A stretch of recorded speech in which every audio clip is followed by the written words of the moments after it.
It was really, really cool.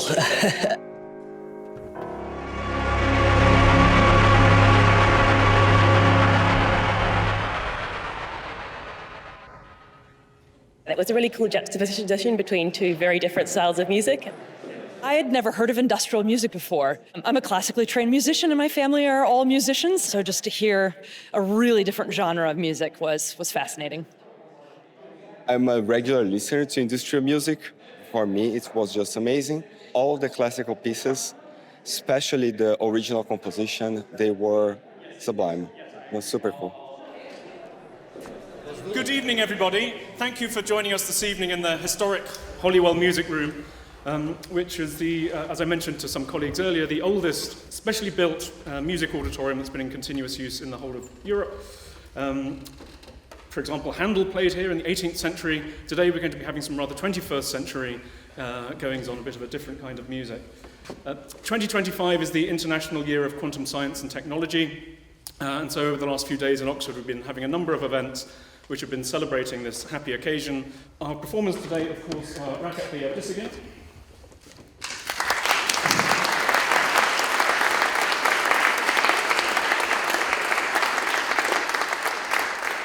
and Bob Coecke. Thank you very much. And there's Bruce here. Hello, Bruce. Who's going to play some bass. And for the first time in my life, I'm going to play a classical piece of music. With Bruce. Okay, so you start. What am I supposed to start? Whatever you want. You mean start speaking or start playing? Playing. Okay. Okay, so as you see, this is a grand piano, which is a relatively new instrument if you consider it in this way.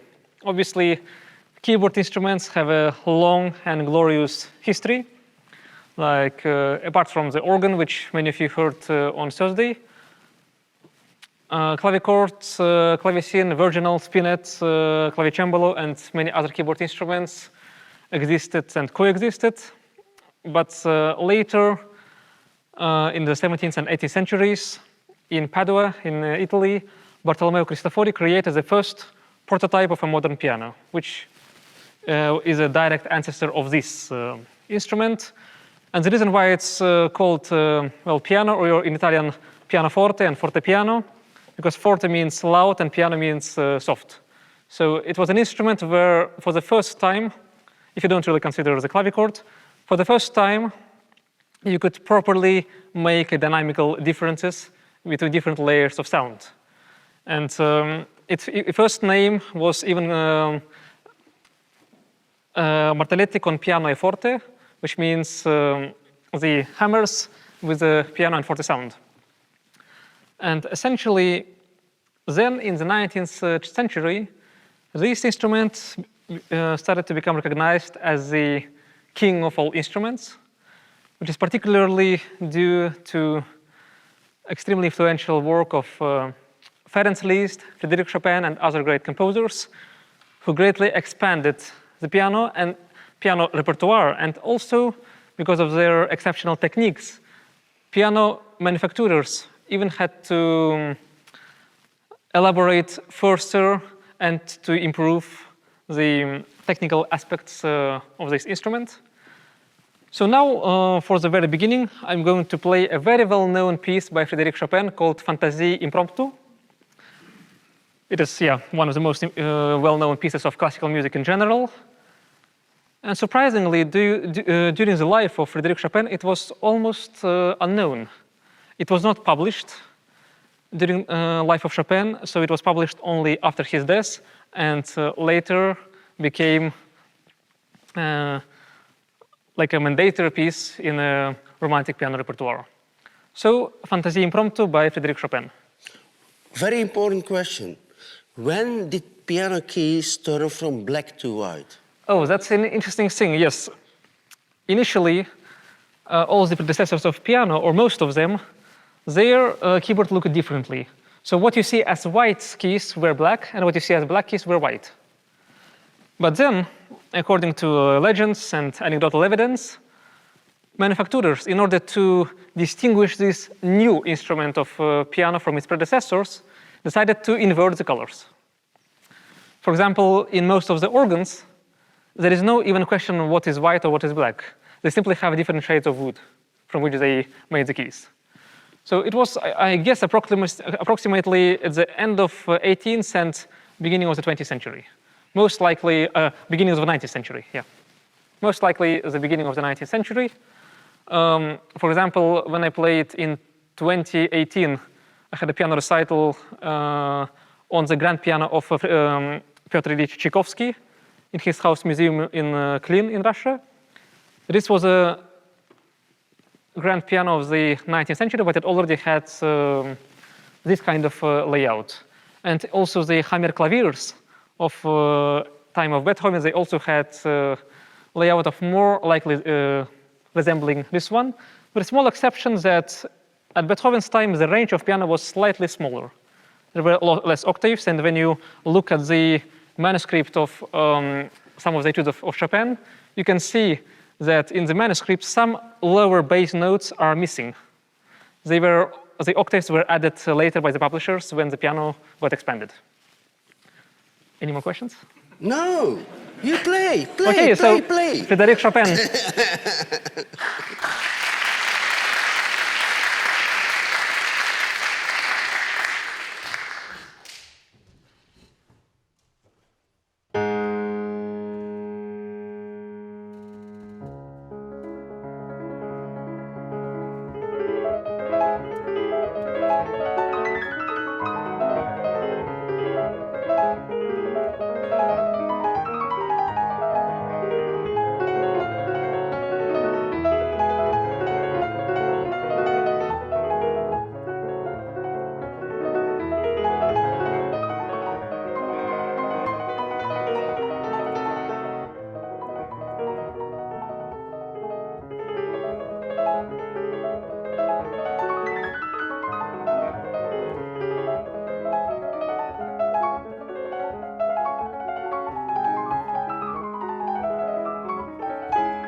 now for something completely different. Neubauten. Straight. Yeah? You ready, Bruce? So my background is like, I mean, of course, I was a professor at Oxford for a very long time. And I also played music since the late 80s, when I was like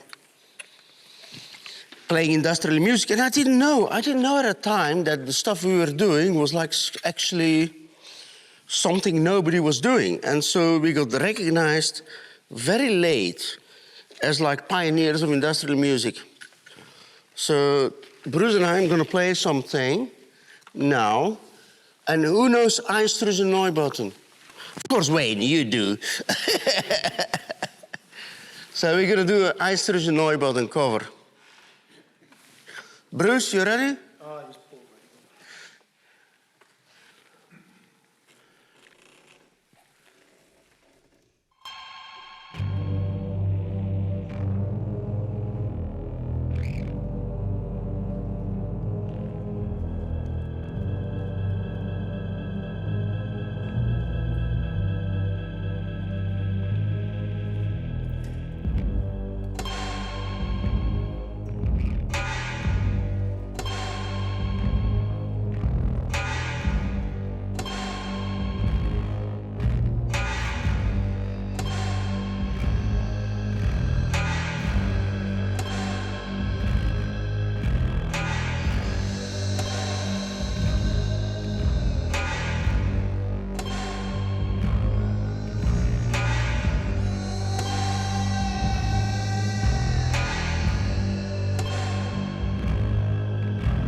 Ferenc Liszt was one of the most influential musicians who ever lived.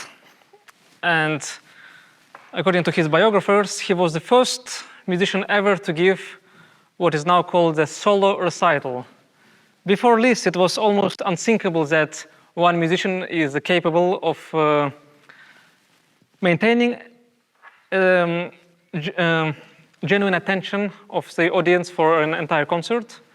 But Liszt did it and essentially created the genre of a solo recital and a solo piano recital.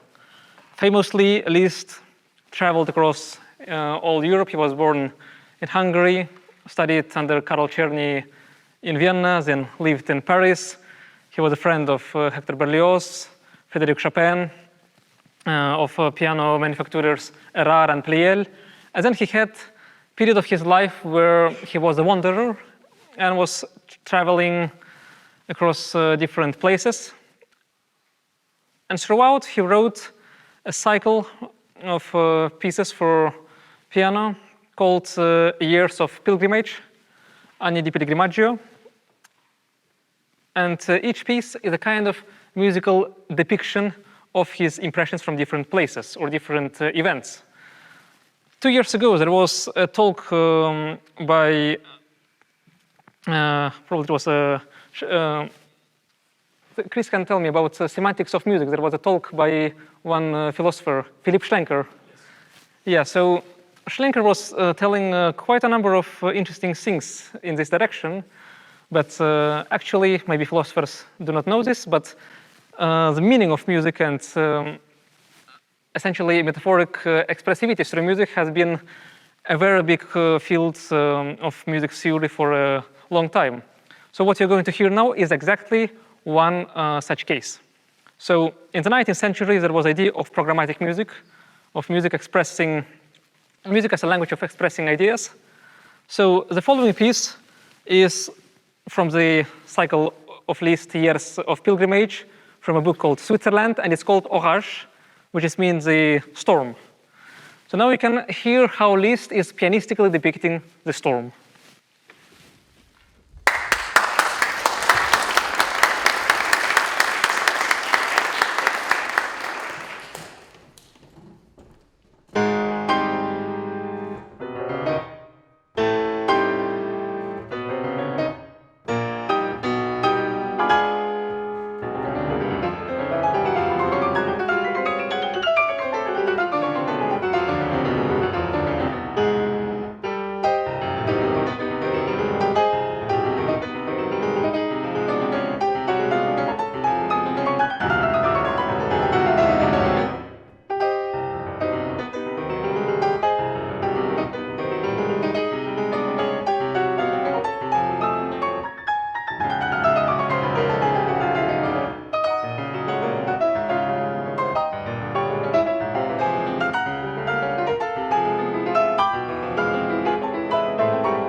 So, for the first time in my life, and also in Bruce's life, we're going to play as a piece of classical music.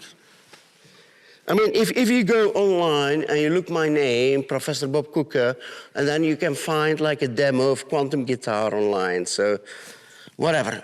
Instead, we're going to play a piece of classical music.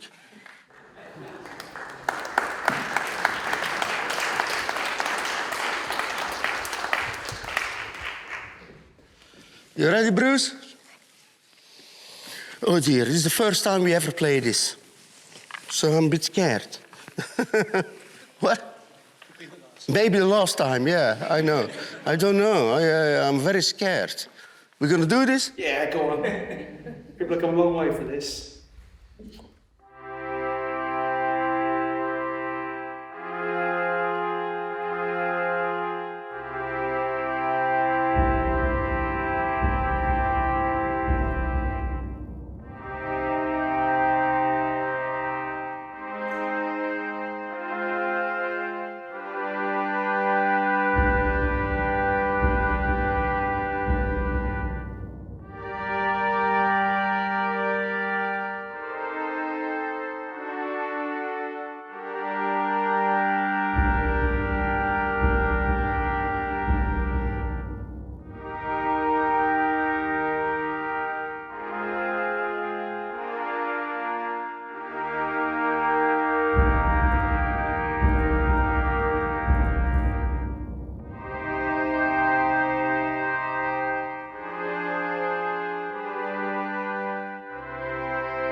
That's it.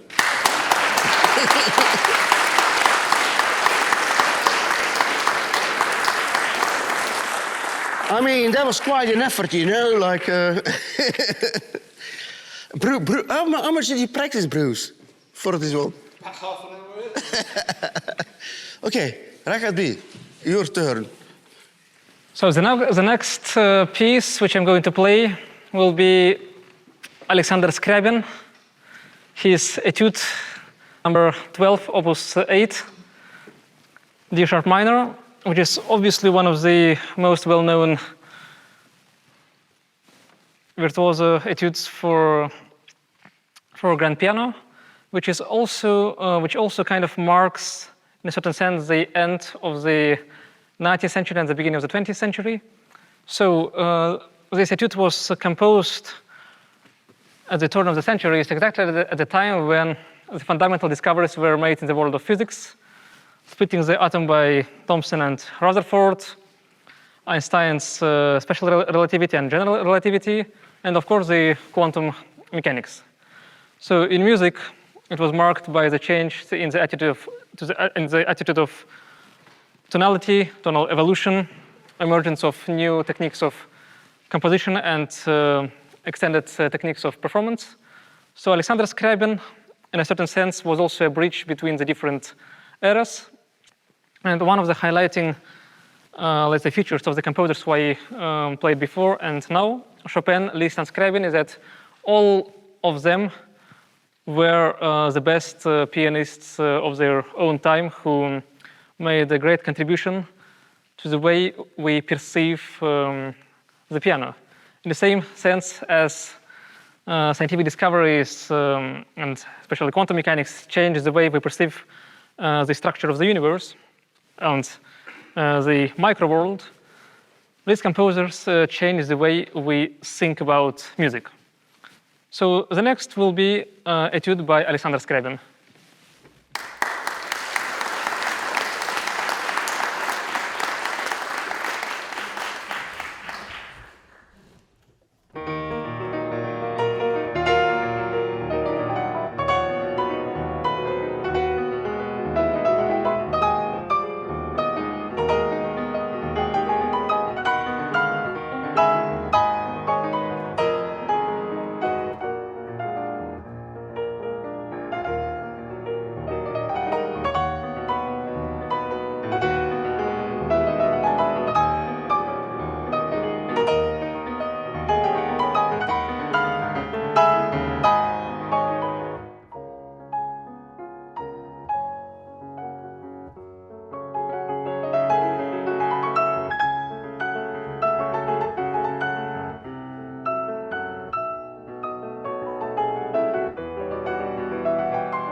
We're just saying what we're going to play. Just one moment, please, we're just arguing. We're just arguing.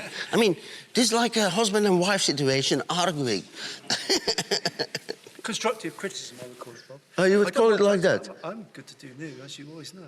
New? Yeah. You okay with that? I'm okay. You asked for it. Sorry. So we're just going to play another song. Okay, news. So this song is called New Song. Why is this called New Song? Because I didn't play music for 25 years at some point. I was playing music like in the late 80s, early 90s, and then didn't do anything because I was too busy becoming an Oxford professor or something like that. And then during COVID, I actually sort of started making music again, and they told me that I used to be a pioneer of industrial music in the late 80s, which I was never aware of. But that's kind of what happened. So we're going to play, and then Yeah. that's it. Yeah, that's it. So we're going to play like a pretty industrial piece now. I know Wayne's going to love it. Yeah? Good. You ready? Good to go. Okay, it's pretty industrial. You know, so I should say some explanation here. So in the beginning there was like, well, in the beginning, I don't know what was in the beginning, but in like the 30s and the 40s, there was like muziek concrète, which was when people start to use machines, like people like Boulez and whatever, composers. I mean, Rakhat-Bi can fill this in, like when composers start to use machines. And then, but that was kind of intellectual, you know, smart people, fancy people. And then a little bit later, you had bands like Throbbing Gristle and Neubauten, who basically took it to the public. So the first thing we played was actually a cover of Neubauten. Wayne knows this, I know that. And now, I mean, and then at some point when I brought out the music in 2020, they told me, like, oh, you're a pioneer of industrial music. You know, the 80s. Oh, that's okay. That's okay. I mean, you're not going to make any money from it, but that's okay. That's good recognition. And then I bumped into Rakhat-Bi, and he actually liked playing with me, like me do. So we're going to do a new song. We'll do a new song.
The last sound you heard is my daughter, who screamed.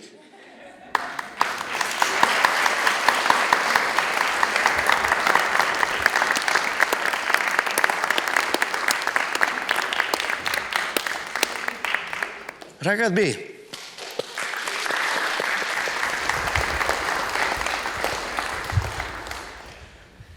Now I'm going to play two pieces in a row.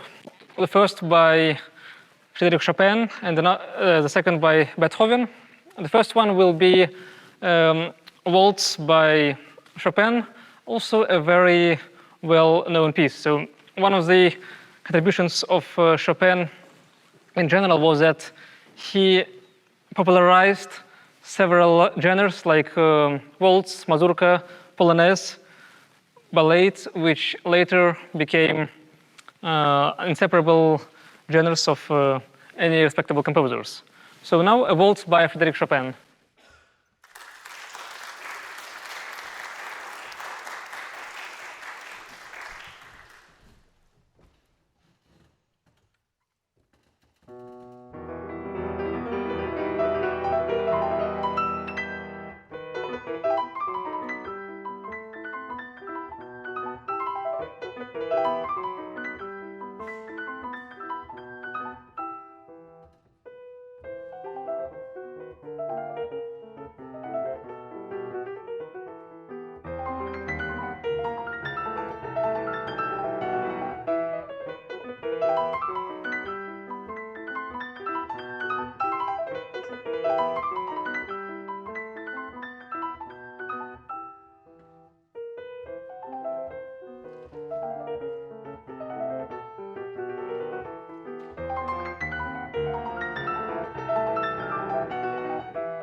The next piece is probably the most well-known piece of classical music, Für Elise by Beethoven.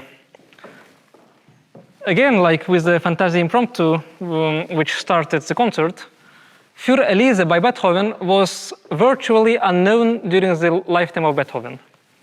It was discovered, the score of this piece was discovered many years after the death of Beethoven, and even the title is still mysterious. So the identity of who is Elise, I don't know, maybe it's Elise Krull, if we assume retrocausality.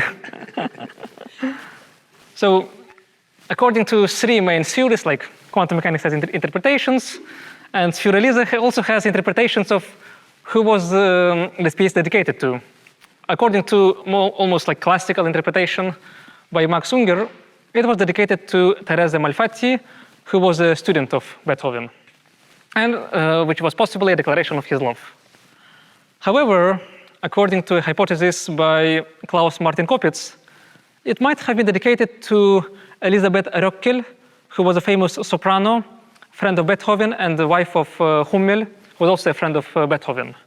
And there is a chance that maybe it was a kind of a farewell gift of Beethoven before Hummel and Röckel left Vienna. And according to Canadian musicologist Rita Steblin, it was dedicated to Elise Barentsfeld, who was a very young musician who was considered to be a child prodigy at her time. So depending on which of these interpretations you accept, even the intentionality of this piece changes. It can be a declaration of love, a friendly gesture, or a blessing of a great composer to a young prodigy. Anyway, despite all this, we still have the great music of Beethoven, so für Elise.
So you want some more industrial music? I guess not. Oh, you do. Muziek concret. Okay, this is going to be our last track. I'll even do some vocals on this one, hopefully. So I was talking about like when people start to use like machines in music and stuff like that, goes back to Boulez. I mean, you can explain this. You know more about that than me even. So that's Boulez, Xenakis, and Schaeffer. Chopin. Schaeffer. Pierre Schaeffer. Schaeffer, of course, Schaeffer. Yes, lots of people start to use like machines in music going back to the 40s. And as I said, then you had bands like Throbbing Gristle and blah, blah, blah, Neubauten, who brought this to the public. So what we're going to do now, this is like our dedication to musique concrète. The idea that like machines play the role in music. And that's our last song, Bruce. Is that okay? Are you okay with that?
Okay, so the next composition is going to be my own, which is called Rondine Piangente, which is in Italian translated as Lament of a Migrating Bird. This is one of my, let's say, early works. I composed it when I was 13 years old.